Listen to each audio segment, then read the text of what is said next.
everyone, so today I'm here to do my top 13 books of 2013. So this year for me has been a pretty good reading year. I've read so many amazing books and picking my top 13 was actually a really hard decision for me because there are so many that I absolutely loved, but overall there were 13 standout books that were just absolutely amazing, and these are the ones that are on my list. So at number 13 we have Last Sacrifice by Richelle Mate. This is the last book in the Vampire Academy series and in my opinion the best one in the whole series. I just loved that there was so much more going on. There was so much corruption, a lot of Rose, Dimitri, Sydney and Adrian, so what's not to love, and I just felt like there was so much more going on in this one, and the storylines all wrapped up, and I just thought it was such a perfect ending to that series. At number 12 we have Anna and the French Kiss by Stephanie Perkins.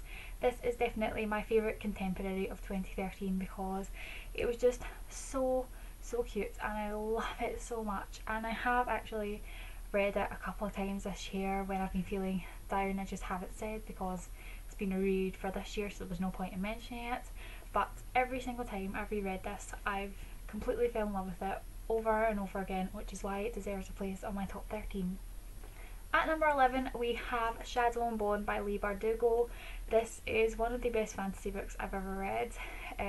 There's another series that tops it which is further up in my list, but this is such a fantastic series. It makes you care for a very horrible character, and yeah, there's just such a fantastic start to the series, and I'm really looking forward to finding out what's going to happen in the last book. At number 10 we have The Fault in Our Stars by John Green.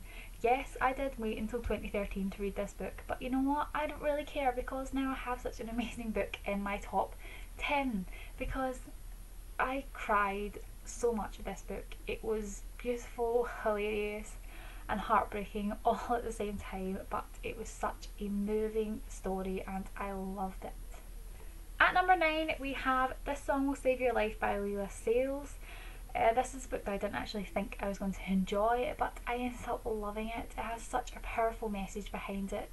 Leila Sales isn't afraid to show you the darker sides of relationships, and she shows a realistic relationship between someone who is completely messed up and is being taken advantage of, which I really loved, and she isn't afraid to go there. So yeah, this book was just fantastic. At number 8 we have Pivot Point by Casey West.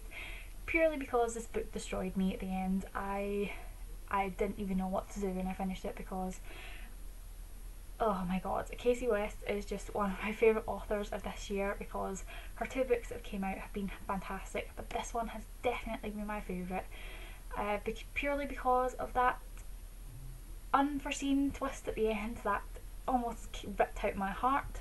And now I need the second one because I have to see what's going to happen next. At number 7 we have Tiger Lily by Jodi Lynn Anderson.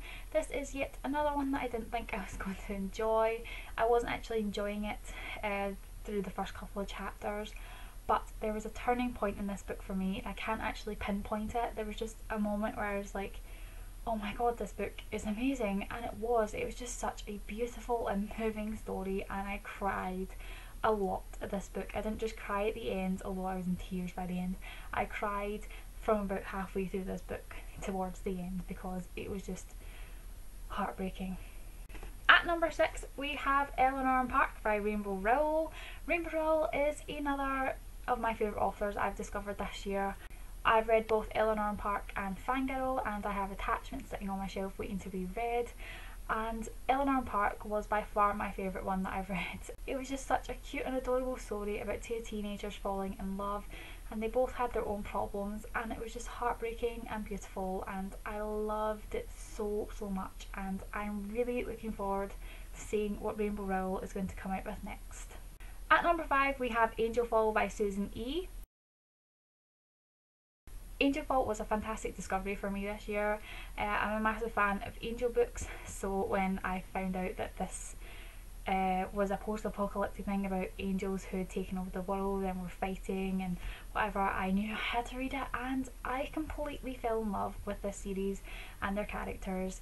The main female character is kick-ass and strong and determined and everything I love in a main female character, and the main male character, Raffi, he's just beautiful and sexy and protective and sweet and caring, and I just love them both so much. And I love that the story is mainly focused on Penryn trying to get her family back together, and she doesn't let anything stop her from that, not even a cute guy, which is what I really love about that book. At number 4 we have Clockwork Princess by Cassandra Clare. What would my top 13 books of 2013 be without Clockwork Princess? This was one of my most anticipated releases for this year, and I have to say I wasn't disappointed. I freaking loved this book so much, even though it caused me so much pain and so much heartache, but it was just beautiful and perfect, and the ending was just the best thing I could ever have asked for. At number 4 we have The Fiery Heart by Rochelle Meads. This is book 4 in the Bloodline series, and holy crap, what a book. I didn't even see half the stuff coming that happens in this book, and I have to say I actually really prefer the Bloodline series over the Vampire Academy series, because I like Adrian and Sydney more than I like Dimitri and Rose. There's just something about Adrian and Sydney, and I just love them so much, and the ending of this book killed me, and I cried. I cried because I can't deal with my Sidrian feels, and I need Silver Shadows right now because I have to know what's gonna happen. At number 2 we have Crown of Midnight by Sarah J Maas. I read both Throne of Glass and Crown of Midnight this year, but in my opinion Crown of Midnight was a million times better than Throne of Glass. I can't even begin to express how much I love Selena Sardothian.